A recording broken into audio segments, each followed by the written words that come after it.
দেশের বিভিন্ন স্থানে ভারী বৃষ্টিতে জলাবদ্ধতা সৃষ্টি হয়েছে। এতে ভোগান্তিতে পড়েছে স্কুল কলেজগামী শিক্ষার্থী ও কর্মজীবী মানুষ। পরিকল্পিত ড্রেনেজ ব্যবস্থা না থাকায় অবস্থা অভিযোগ স্থানীয়দের। এদিকে ফেনীর পরশুরাম ও ফুলগাজীতে মুহুরী ও সিলোনিয়া নদীর 10টি স্থানে বাঁধ ভেঙে পানি ঢুকেছে লোকালয়ে। স্রোত বইছে বিপদসীমার 137 সেন্টিমিটার ওপরে। মৌসুমী বায়ুর প্রভাবে সোমবার রাত থেকে থেমে থেমে বৃষ্টি হচ্ছে ফেনীতে।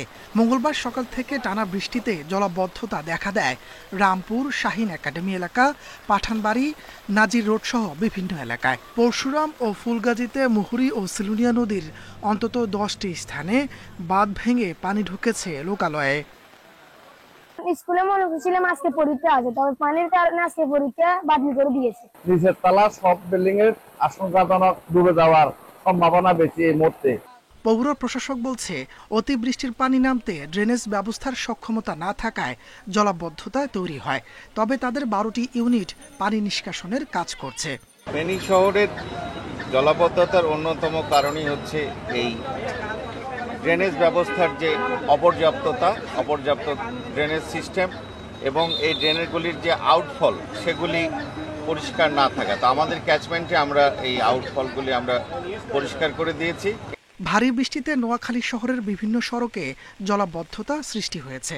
জলাবদ্ধতা দেখা দেয় শিক্ষা প্রতিষ্ঠান, দোকানপাট ও আবাসিক এলাকায়ও। দুর্ভোগে পড়েন অফিসগামী মানুষ ও শিক্ষার্থীরা। লক্ষ্মীপুর পৌর এলাকার কলেজ রোড, জেবি রোড সহ কয়েকটি এলাকায় জলাবদ্ধতা দেখা দেয়। একই অবস্থা বাগেরহাটের পৌর এলাকায়। পরিকল্পিত ড্রেনেজ ব্যবস্থা না থাকায় সামান্য বৃষ্টিতে পানি জমে যায় বলে অভিযোগ স্থানীয়দের। জোয়ারের পানি উঠে যায়, বৃষ্টির পানি উঠে যায়, ঘরে রান্না বান্না কষ্ট হয়, হাঁটা চলা, বাথরুমে সব কিছুই কষ্ট। বৃষ্টি হওয়ার আগে পরিষ্কার করে রাখে, তাহলে বর্ষায় পানিটা জমে না আর এই দুর্ভোগে আমাদের পড়তে হয় না। এদিকে খাগড়াছড়ির মাইনী ও চেঙ্গি নদীর পানি বেড়ে নিচু এলাকা প্লাবিত হওয়ার শঙ্কা দেখা দিয়েছে। পাহাড়ের পাদদেশে বসবাসকারীদের নিরাপদে সরে যেতে প্রচারণা চালাচ্ছে প্রশাসন। তাপস সরকার, ইন্ডিপেন্ডেন্ট নিউজ। রাজধানী জুড়ে টানা বর্ষণে নগরীর বেশ কিছু স্থানে দেখা দিয়েছে জলাবদ্ধতা। এতে চরম ভোগান্তিতে পড়েছেন নগরবাসী। বিশেষ করে কর্মজীবী মানুষজন পড়েছেন নানা বিপত্তিতে।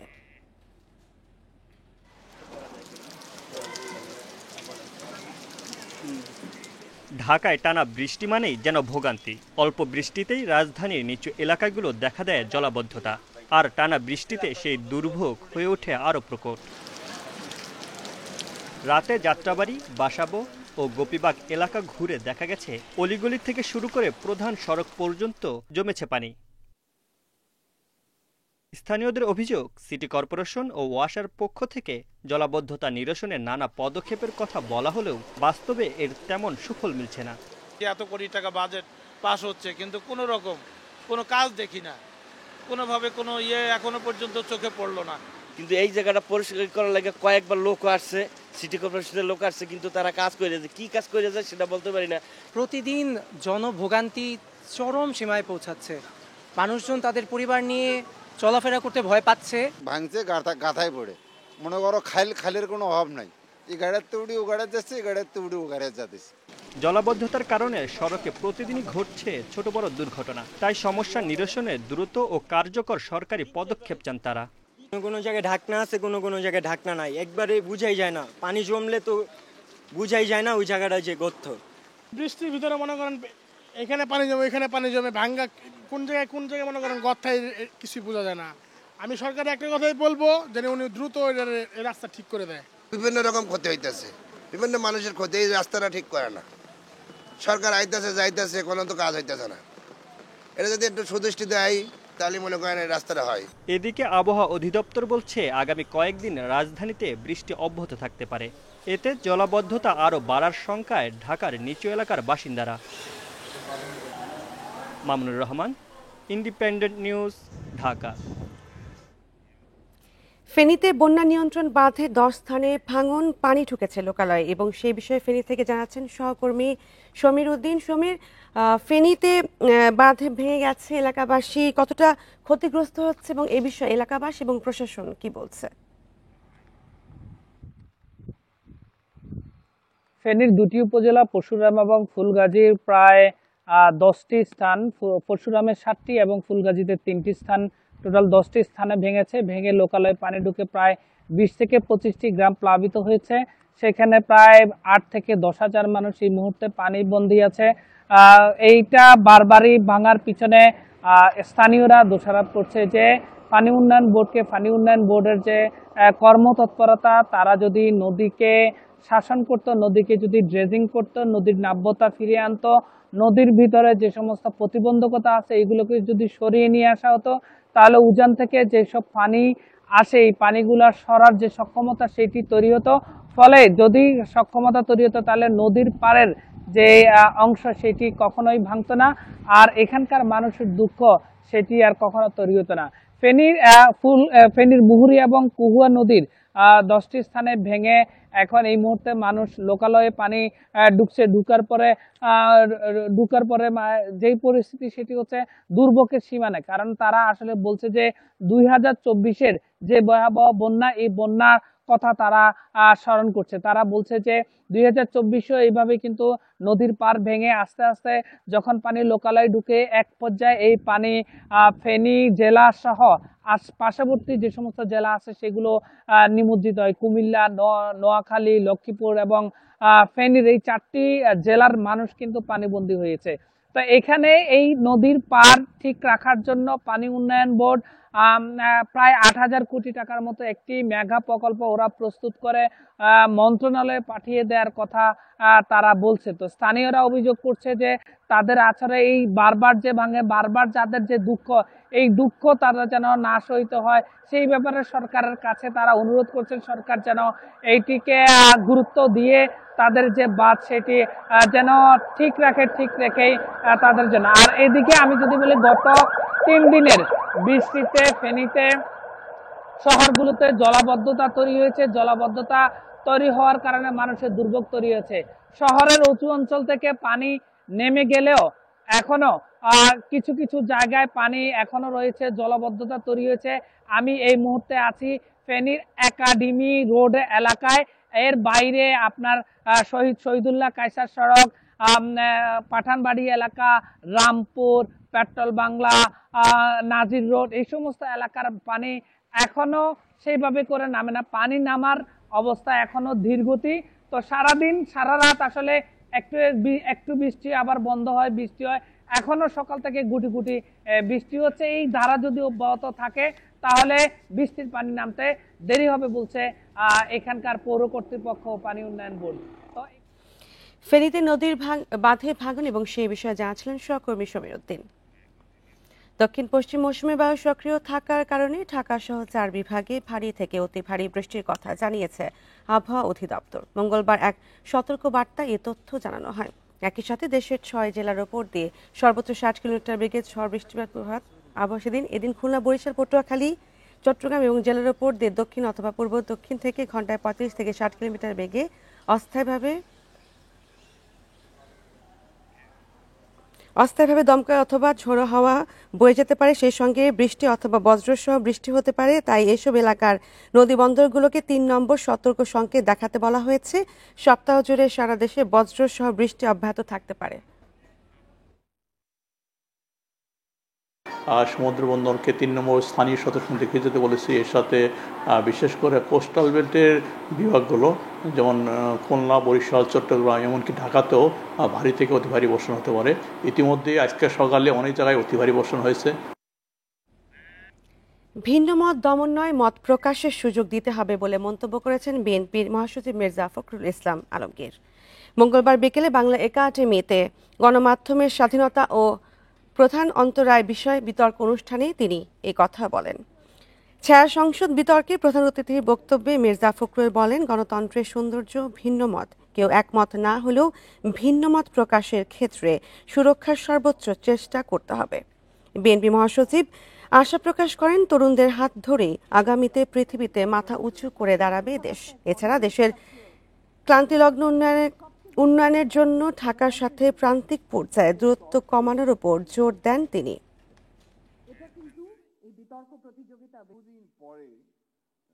আমরা লিবারেল ডেমোক্রেসিতে বিশ্বাস করি। আমরা বিশ্বাস করি যে আমার কথা বলার স্বাধীনতা থাকতে হবে, তোমারও কথা বলার স্বাধীনতা থাকতে হবে, এবং এটাই হচ্ছে উপযুক্ত একটা ডেমোক্রেসি। বুয়েট শিক্ষার্থী শহীদ আবরার ফাহাদের দেখানো পথেই রাজনীতি করছে এনসিপি, এমন কথা বলেন দলের আহ্বায়ক নাহিদ ইসলাম। মঙ্গলবার সকালে কুষ্টিয়ার পথসভায় এ কথা বলেন তিনি। পরে বিকেলে মেহেরপুরের পথসভায় হাসনাত আবদুল্লাহর মন্তব্য করেন, জনগণ সাথে থাকলে কোনো নেতাকে বিদেশে পালাতে হয় না। জুলাই অভ্যুত্থানের বর্ষপূর্তিতে পদযাত্রা করেছে এনসিপি। পদযাত্রার অষ্টম দিনে এনসিপির কর্মসূচি শুরু হয় কুষ্টিয়া থেকে।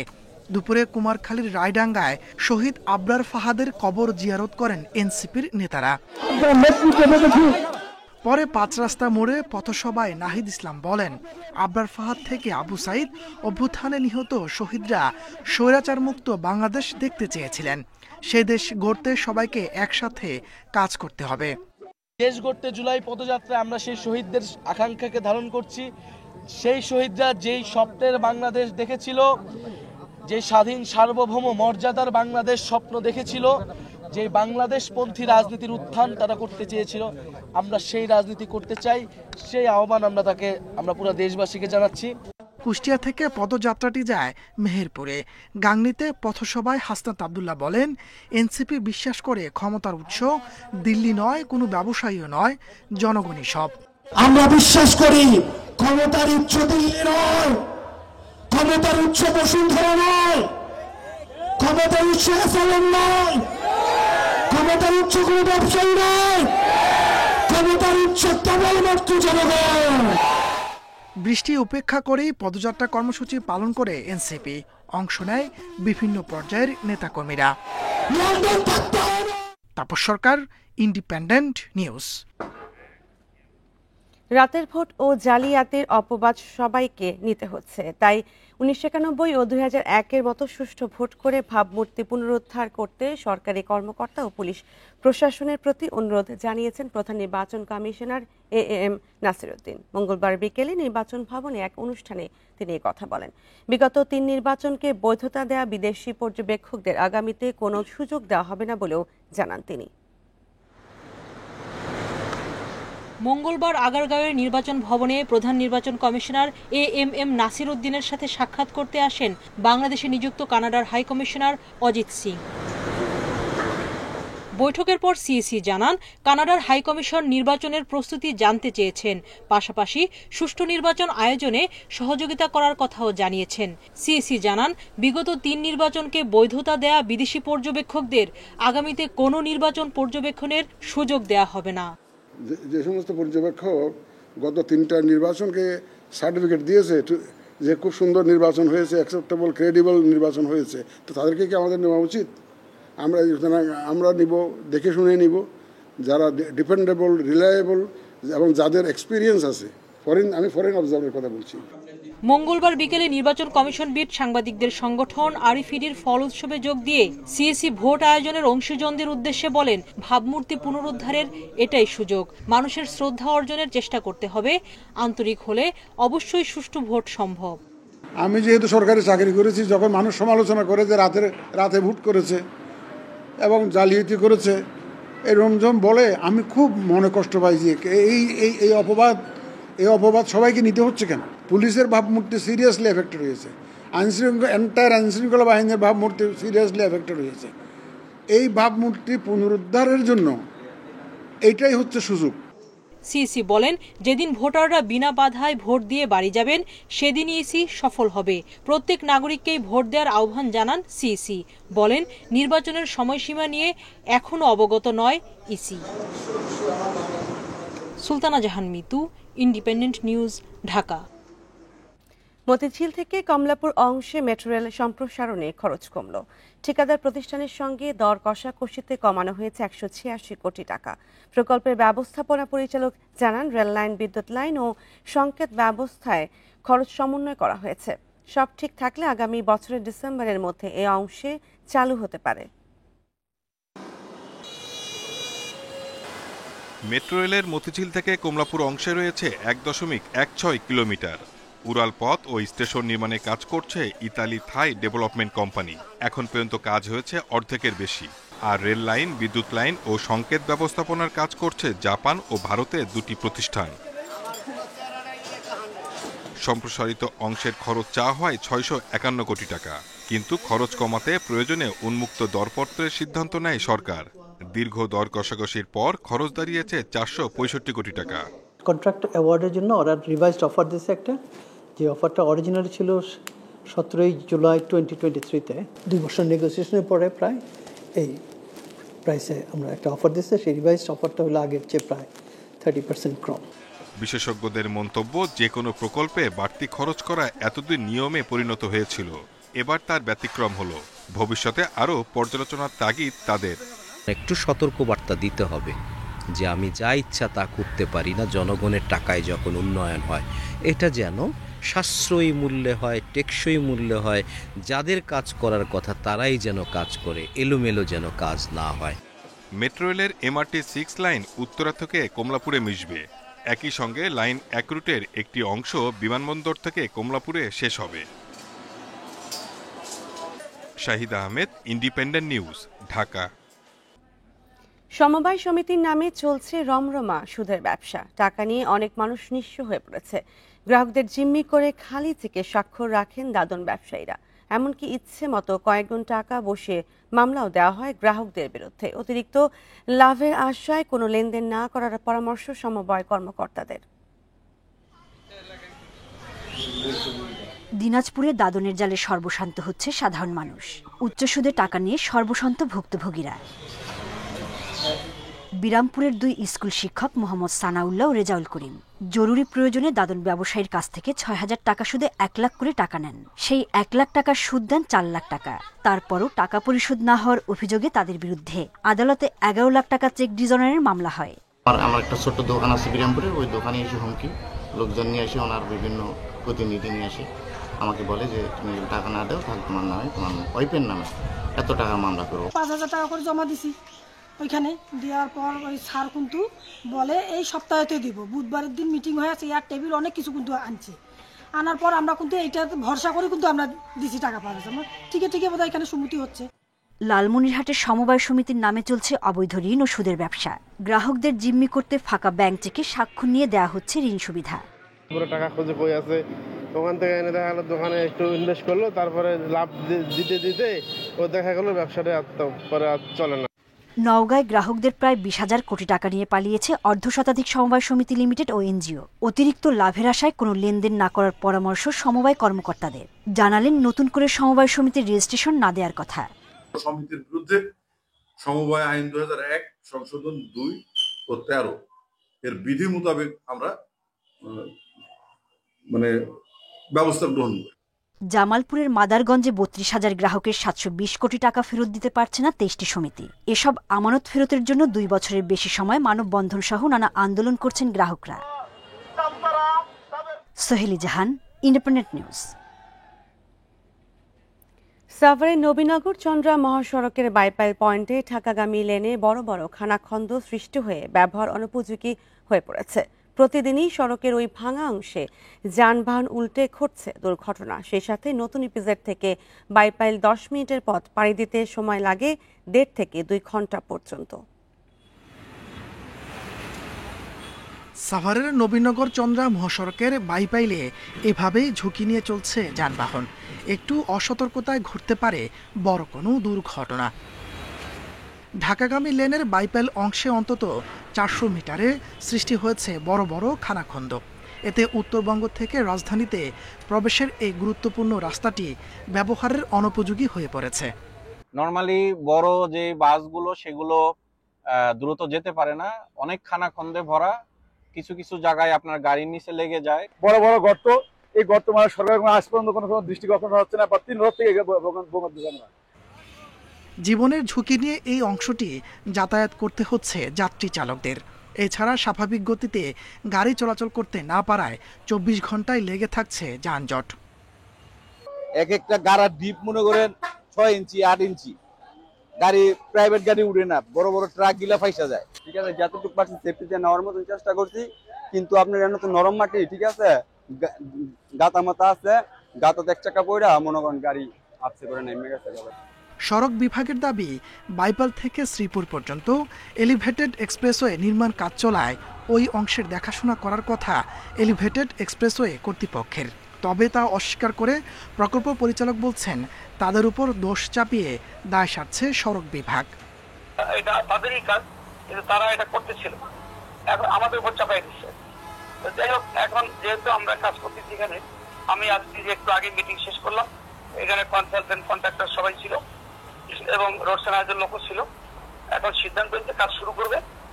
বৃষ্টির মধ্যে তার বিটুমিন আসওয়ার্ক করা যাবে না, বৃষ্টির পরে বিটুমিন আসওয়ার্ক করা হবে। একে অপরকে দোষারোপ বন্ধ এবং ভোগান্তি কমাতে সরকারের উচ্চ পর্যায়ের হস্তক্ষেপ চেয়েছেন সড়ক ব্যবহারকারীরা। Independent news. পাঠ্য বইয়ে মেধার বদলে ব্যক্তি চর্চা থেকে বেরিয়ে আসার তাগিদ চিন্তক বদরুদ্দিন উমরের।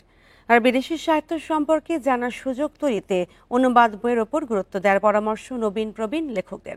মঙ্গলবার প্রকাশনা সংস্থা বাতিঘরের 20 বছর পূর্তির অনুষ্ঠানে উঠে আসে এই পরামর্শ।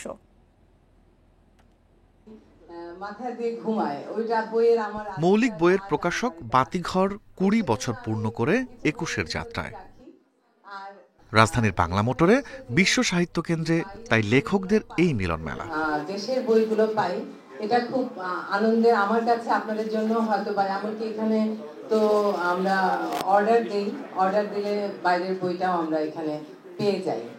আড্ডায় যোগ দেয়া জ্বালানি উপদেষ্টা ফাউজুল কবিরের আশা, বাতিঘর হবে নতুন প্রজন্মের জ্ঞান চর্চার কেন্দ্র। আর ফিকশন নন ফিকশন বইয়ের পাঠক তৈরিতে প্রকাশকদের আরও উদ্যোগী হওয়ার আহ্বান প্রধান উপদেষ্টার প্রেস সচিবের। বাতিঘরের 21 বছর খুবই একটা বাংলাদেশের জন্য খুবই ভালো সংবাদ। আমি বাতিঘর চিটাঙে প্রচুর ঘুরেছি, প্রচুর পুরনো বই, এত সুন্দর বই এটা চিন্তাই করা যায় না। আর এইটাও খুবই সুন্দর। আমি অলমোস্ট প্রতি সপ্তাহে 2-3 দিন আসি। আমি আশা করব যে বাতিঘরের এগিয়ে চলা অব্যাহত থাকবে এবং যে সবাই যে আক্ষেপ করছেন যে এখন কেউ বই পড়ে না, সেই পাঠাভ্যাস গড়ে উঠবে। দেশে অনুবাদ সাহিত্যের প্রসারের ওপর গুরুত্ব দেন অধ্যাপক আব্দুল্লাহ আবু সাইদ। আর এখনকার পাঠ্য বইয়ে মেধা চর্চার উপাদান নেই বলে মন্তব্য চিন্তক বদরুদ্দিন উমরের। ভালো বই, বড় বই, যে বই পড়ে মানুষ নিজেকে ছাড়িয়ে আরো উপরে ওঠে, কেমন এই জঙ্গল থেকে মানুষকে একেবারে আজকে এইখানে নিয়ে এসেছে। সব জায়গায় শেখ মুজিবের জীবনী, তার পরিবারের হাসিনার জীবনী, নানা রকম ঢুকি একবারে সিলেবাসকে শেষ করে দিচ্ছে। বাতিঘরের মতো প্রকাশকের একটু উচিত হচ্ছে যে অনুবাদ, ব্যাপকভাবে অনুবাদের কাজ করা।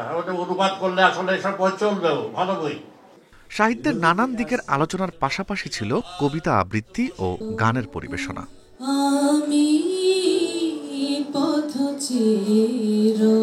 Rifat Alam, independent news, Dhaka. খাগড়াছড়িতে আবাস গড়েছে শত শত লালবুক টিয়া বা মদনা টিয়া। 10 বছরের বেশি সময় ধরে টিকে আছে এই আবাসস্থল। পাখিদের নিরাপদ পরিবেশ নিশ্চিতের পাশাপাশি খাবারের যোগানের জন্য ফলদ গাছের চারা রোপণ করেছে বন বিভাগ। খাগড়াছড়ি সদরের বন বিভাগের রেঞ্জ কর্মকর্তার কার্যালয়ের গাছে আবাস গড়েছে শত শত লালবুক টিয়া বা মদনা টিয়া। শিকারীর উৎপাত না থাকায় এখানে বিচরণ বেড়েছে পাখিদের। লালবুক টিয়া বা মদনা টিয়ার পালকের রং কিছুটা হলুদ, সৌন্দর্য বাড়িয়েছে বুকে লাল রং। এদের কলকাকুলিতেই মুখরিত পুরো এলাকা। প্রায় আনুমানিক 10 বছর যাবৎ এখানে লালবুক টিয়া পাখি প্রচুর পরিমাণে বসবাস করতেছে। বিকালে আসে, আমরা সকালে চলে যাই। এখানে পাখি অনেকে শিকার করতে আসলে আমরা তাকে প্রতিহত করি। পরিবেশবাদীরা বলছেন এসব পাখি প্রকৃতি ও পরিবেশ রক্ষায় অসামান্য অবদান রাখে। এরা যেন খাবার পায়, সেজন্য উপযোগী গাছ লাগাতে হবে। শিকারী প্রাণী যেমন ঈগল, চিল এগুলো কম, যার কারণে তারা নিরাপদ স্থানে এসে আশ্রয় গ্রহণ করে এবং লোকালয়ের মধ্যে খাবারের সংকট থাকার কারণে তারা পাহাড়ের অনেক দূরে গিয়ে খাবারের সন্ধান করে। মদনা বা লালবুক টিয়ার আবাস রক্ষায় সার্বক্ষণিক পাহারার পাশাপাশি নতুন করে পাখিদের খাদ্য উপযোগী গাছ লাগিয়ে বন সৃষ্টির উদ্যোগ নিয়েছে বন বিভাগ। সার্বক্ষণিক নজরদারিতে রাখা হয়েছে, কেউ যাতে এসব পাখি শিকার করতে না পারে। পাখির খাদ্য উপযোগী কিছু চারা আমরা লাগিয়েছি। এগুলো যখন বড় হবে সেখানে তাদের সাফিসিয়েন্ট যদি খাদ্য তারা পায়, এটা তাদের জন্য আরও বেশি সহায়ক হবে।